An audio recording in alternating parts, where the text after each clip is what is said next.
Globalization, bringing communities, different cultures all together in one form and functioning in a group or economy as one. That's it, thank you. Actually makes it easier, like for everybody, like, communicating and contacting everybody all over the world, especially with internet and all that other stuff. I think globalization is more like people from different countries getting to know each other and living together like Yeah, one family. the world is like a small home now, so everybody's respecting each other, except few people. Globalization is a process that is making the world's citizens increasingly connected and interdependent. There are 5 aspects of globalization: economic, social, political, environmental, and technological.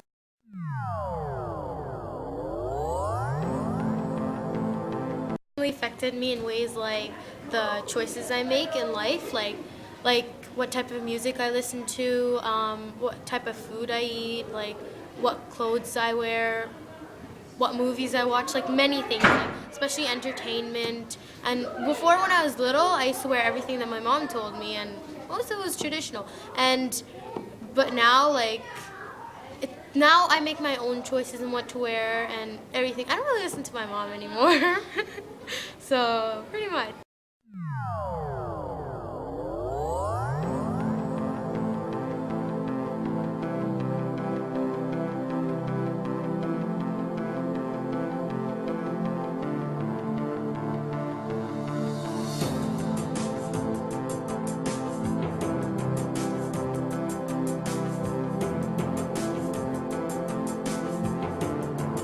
Well, the globalization affects the culture and the tradition. Also, it affects us how we consume. As as consumers, because we will be influenced by the media or the internet, and whoever is presenting us fashions or that we see in the media mostly, so that can change how we dress, what we eat, and actually how we walk. That affects everything, because we will go with the fashion that comes and the things that we see in a TV or the models that we follow. So that affects the culture and the tradition. I think that globalization has decreased the quantity or the quality of cultures and the amount and diversity of cultures within each country because of the exposure to all the other cultures. Media is affecting a lot of people today, their cultures, the way they dress, the things they wear, the language they speak. For example, a lot of things are becoming more Western. People lose their languages to start speaking English more. As you see, cultures go by. They lose their way of dressing, they lose their culture. They want to be popular. And this is what they see on TV. This is what they see, which is ideal for them, especially teenage kids these days. Media is playing a big role in acculturation and assimilation. However, it can also benefit cultures and traditions by revitalizing, by going on more programs and stuff. That's media has a big hand in today's world.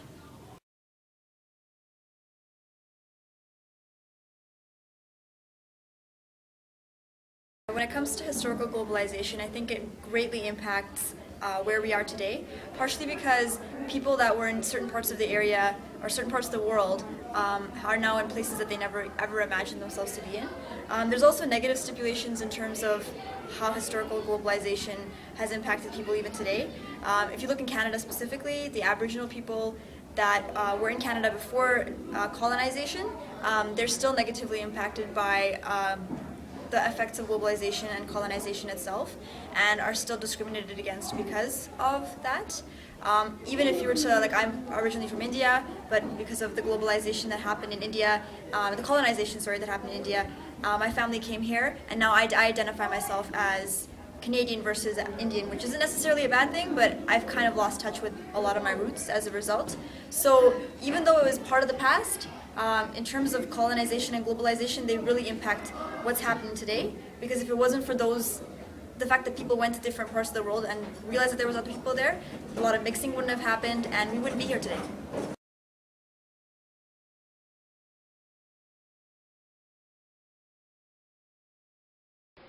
When I hear sustainable prosperity, I think of like successful businesses.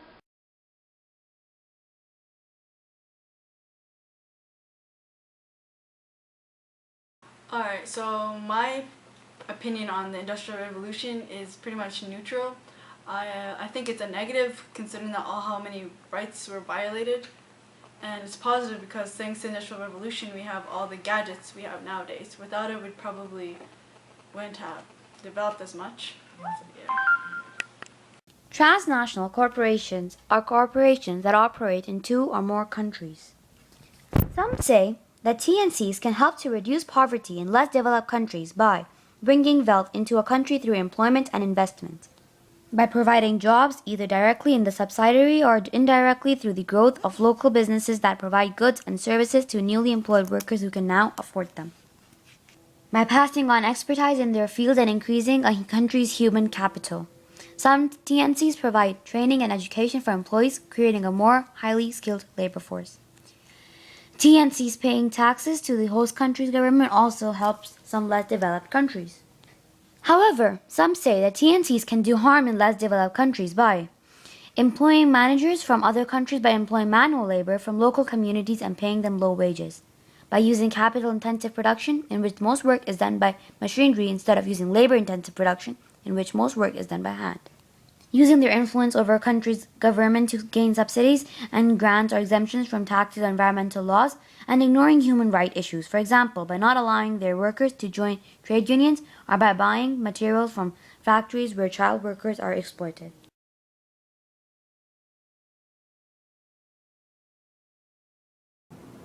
I think the idea of NAFTA is excellent. The free trade agreement that Canada has with Mexico and the United States, for example, has many wonderful benefits for us. It has increased the number of products that we can move across the border, and also the qualities, because we don't have to pay taxes on it. So that's been really good for Canada. And it's been good for us in terms of getting some wonderful products from Mexico, some products that fruit and vegetables, for example, that we can't grow here. So that's been terrific. We don't really have free trade. We're allowed to trade country to country, but we all charge everything that comes in. So ordering something from another country really is pointless because we're paying tax on it. I find it quite scary because with products being developed and manufactured and so on, inevitably there's more pollutants that go into the air. And the ways of the government is certainly more careful in monitoring that, at least that's what I understand from the news. But the levels are quite scary. And with the ozone layer becoming larger, any new manufacturing and production of goods in my mind is scary, although they continuously come up with new ways of developing and producing that don't have to use as many, release as many chemicals into the environment. Well, this environmentalism is become more like a political tool for a lot of countries, and especially if you take Canada, oil sands have become a political tool, and Americans and some other countries, they use it against oil sands. But if you see the environmental effects of oil sands, it is really very minimal because there are a lot of regulation, there are a lot of controls, and then there's a rehabilitation of the areas where oil sands occur. They fill it up and they make it a forest again, and even they leave the animals out there. So if you compare oil sands of Alberta, and if you compare to the pollution being created by India and China, I mean, it is negligible. It is nothing. So what is required is that instead of politicizing the oil sands of Alberta, the focus should be China, India, and other third world or emerging economies where still there are not regulations. Even if you just travel there, the vehicles and the rickshaws and the buses, they pollute so much. Probably in one city, the way they pollute there is many times more than the whole environmental effects, whatever the pollution we have in Alberta. So we have to concentrate. We do not have to politicize this. We have to work towards it so we can minimize the global pollution rather than just politicizing the issue of Alberta oil.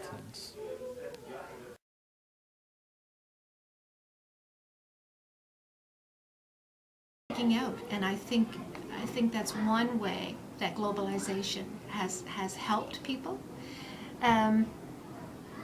I think back to Pierre Elliott Trudeau when Pierre Elliott Trudeau repatriated the Constitution, and that was a great thing for Canada because people became more aware of their rights. And I think this is a good thing because people are learning to stand up for themselves and to be aware of when people cross boundaries.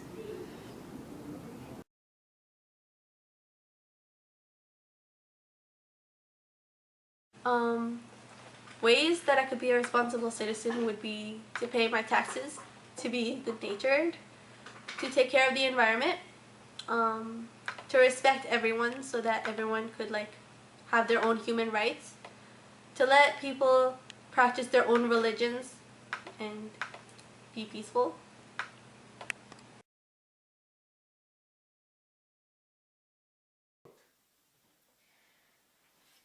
What do you think of transnational corporations like Walmart and Nike and stuff like that? I mean, they open their factories in places like China or India or Indonesia where, like developing countries where they can have low cost of production.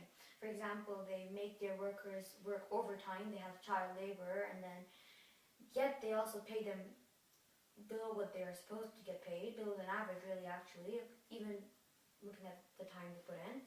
What do you think of transnational corporations? I mean, they are being benefited in some ways, right? They're providing jobs to people, but what do you think? Do you think it's right for transnational corporations? I think globalization has brought a lot of opportunity for multinational or transnational companies, and it is certainly a very positive impact. If a company established in US is manufacturing stuff in China, I think it's just a business decision, and if it is profitable, why not? At the same time, the only thing that every company has is code of conduct, values, and they should honor whatever the local regulation is, whatever the company's vision and code of conduct is. So within that boundary where they should not abuse child labor, where they should not abuse overtime and any labor, they are allowed to make money, and ultimately it would be a consumer benefit because if, taking example, Walmart manufacturing stuff in China would certainly make the cost cheaper. So it will ultimately get a benefit to the consumer that they will be in a position to get a cheaper product of Walmart. Yeah. Indeed. What do you think of NAFTA? NAFTA, this is an agreement between these three countries, and I think it was just to enhance the trade between Canada, US, and Mexico. And I think it has really brought development, but different people have different aspect of that. Some people think US got a lot of more benefit than other countries. So, but I think it's a good thing to continue with that. Like, how Canada, it has a big oil resource, right? And then you have oil sands and oil drilling going around. It's benefiting our economy so much, right? However, there are some environmental drawbacks. Do you think that this oil drilling should go on, or do you think they should take some steps to stop the destruction of the environment due to this? I think, whatever you're seeing, it happened because of the sudden, growth in oil price and huge, economical benefit which the country is getting out of that. So probably country has a little bit overlooked the environmental, aspect of that. But I think government will certainly look after that, and the growth, the way it's happening, it should continue, but with a positive, mindset on the environmental aspect. Well, I've heard you about work in PepsiCo. Tell us about your experience. Well, it's a great experience working in PepsiCo because I have worked in many parts of the world, and it has given me an opportunity to learn, businesses in Asia, Central Asia, Africa, Middle East, Europe, so a lot of, learning from working in PepsiCo.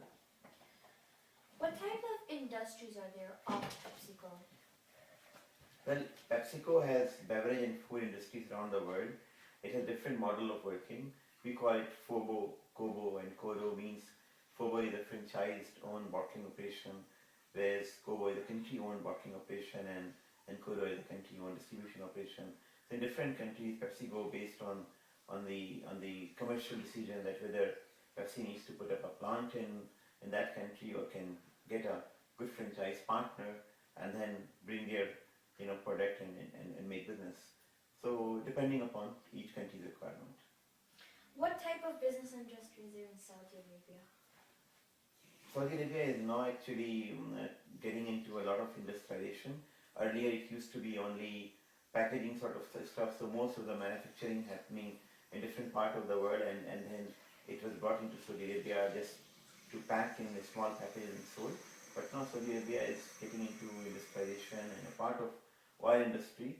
I think all the consumer goods are started producing into the country.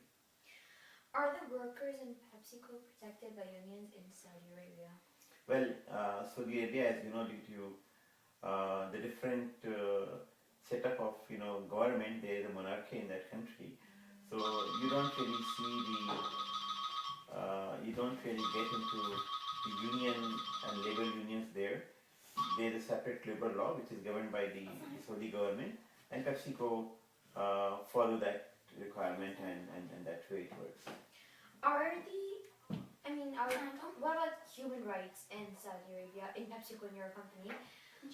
Are the workers underpaid? Do they work overtime? And if they do work overtime, are they paid for the time they put in? I would talk about PepsiCo. Certainly PepsiCo follows worldwide code of conduct and PepsiCo values. So irrespective of whether we are working in Saudi Arabia or Asia or any other country or region, we do follow all of the local labor law requirement. We don't go into excess overtime or go against human rights or child abuse, child labor. Pepsi doesn't allow that, irrespective of whatever other companies are doing. Thank you very much for your time. Thanks a lot, Jasha. I greatly appreciate your opinion.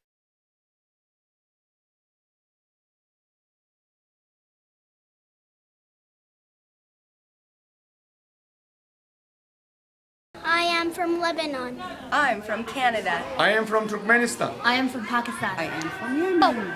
I'm from Libya. 我来自中国。I'm from Ethiopia.